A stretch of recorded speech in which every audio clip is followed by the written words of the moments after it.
की बघा, पुरस्काराने प्रेरणा मिळते आणि सोबतच ज्यावेळेस आपली स्वप्न पूर्ण होतात तेव्हा देखील प्रेरणा मिळते. मला तो दिवस आजही आठवतो की 2008 मध्ये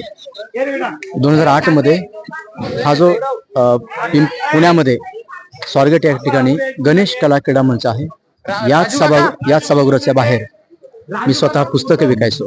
मी बालाजी जाधव आणि माझे मित्र विजय आरकडे आम्ही दोघं पुस्तक विकायचो. आणि जसा प्रोग्राम संपला सगळे लोक पुस्तक विकत घ्यायला येऊ लागले, पुस्तकं घेऊ लागले. आणि येथील एक डेव्हलपमेंट ऑफिसरला कळलं की आम्ही पुस्तकं विकत आहोत. ते धावत आले. त्यांनी मला विचारलं, परमिशन घेतली का? मला परमिशन घ्यायचं माहीत नव्हतं. मी त्यांना म्हटलं नाही. त्यांनी सगळी पुस्तकं, सगळे पैसे त्यांनी हिसकावून घेतले आणि त्यांनी आम्हाला बराच वेळ बसून ठेवलं. मी हातापाया पडत होतो, विनंती करत होतो, माफी मागत होतो, रडत होतो, मला सोडा, माझे पैसे द्या. पण त्या सरांनी बराच वेळ थांबून ठेवलं आणि ओरडले, रागवले, शिव्याही दिले. त्यांचं एक प्रकारे बरोबर होतं, कारण आम्हाला परमिशन आम्ही घेतलं नव्हतं.